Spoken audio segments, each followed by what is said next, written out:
I've said it a lot on this channel. If you want to engage learners, you need to make them learn actively. Turn your content into challenges. But a lot of you tell me that's where you hit the wall. How do I take a piece of content and design a relevant challenge around it without it turning into a big simulation that takes way too much time to build? So they end up defaulting to the same old teach and test method. Content, then quiz. So today I'm going to show you the 3 steps to building a challenge so that you turn your content into active learning that helps the learner figure things out for themselves. By making the content active, you're making it easy for the learner to engage and you're making your training stick. My name is Mary Jo. I'm a former video game producer, and now I help instructional designers use game mechanics to teach in a way that engages learners and builds real applicable skill. If that's something you're interested in, you should book a free call with me at the link below. We'll look at your specific situation together and build you a game plan. Now let's get started on building a relevant challenge.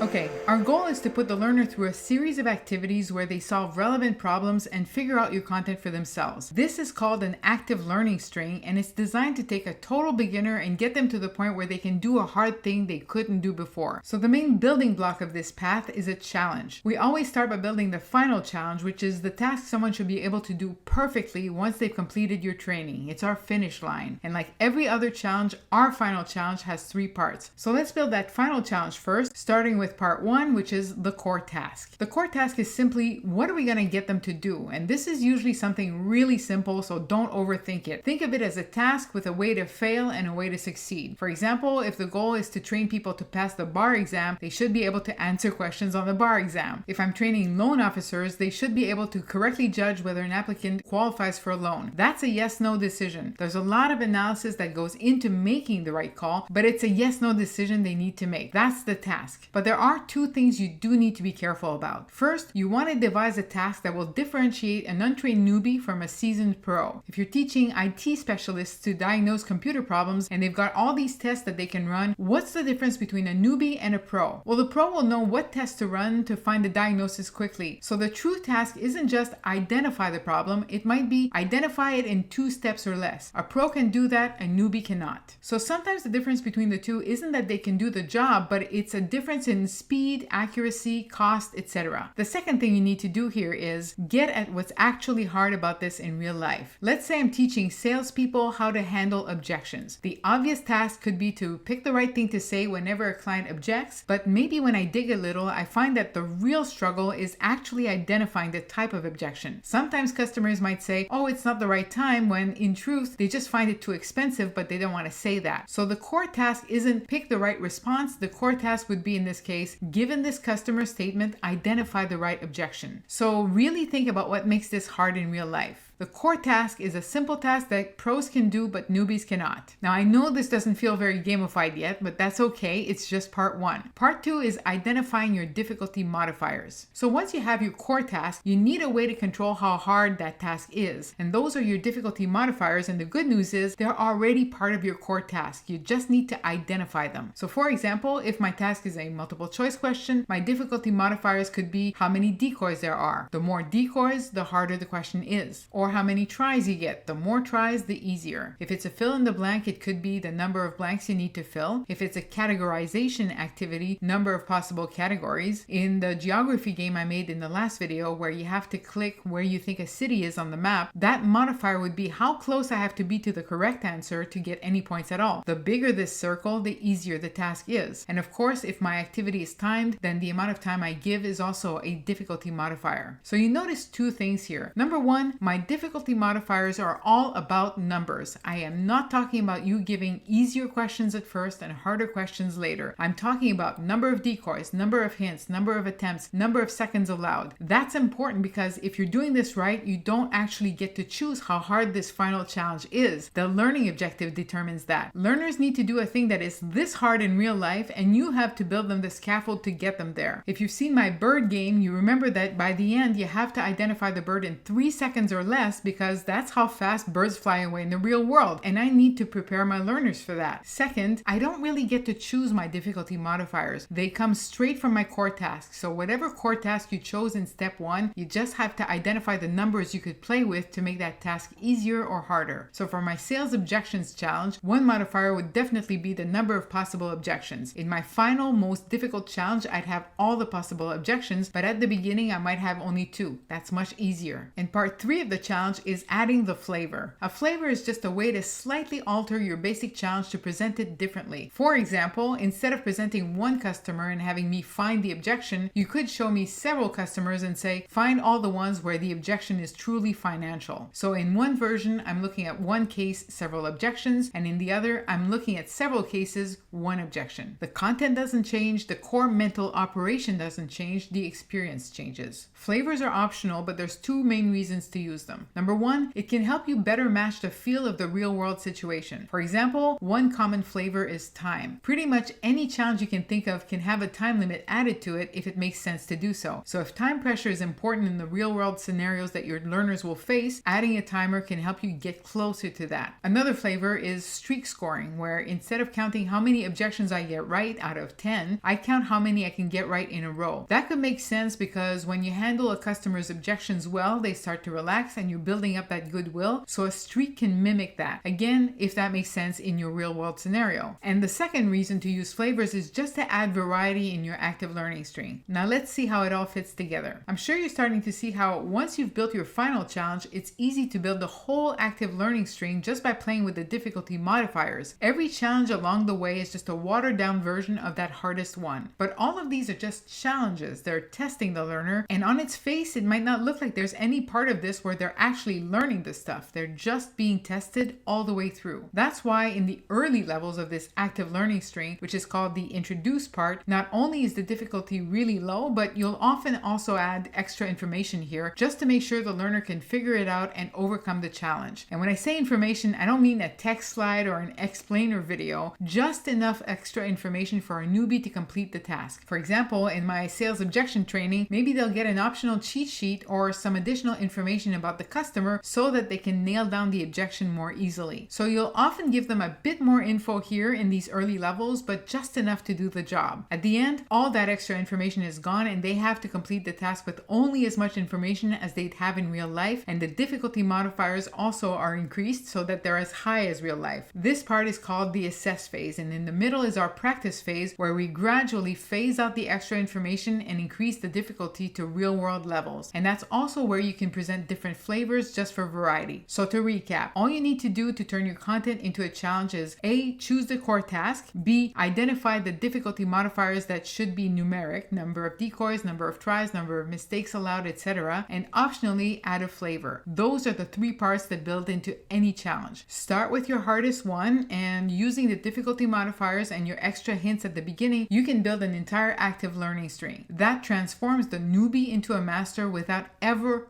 giving them the answers. If you want the full system, including all the cheat sheets, flavors, playable examples, and my personal coaching, that's what my Effective Gamification Framework program is for. So book a call at the link below and we'll talk through your goals and challenges and see if it's a good fit for you. Thank you so much for watching, and I'll see you next time.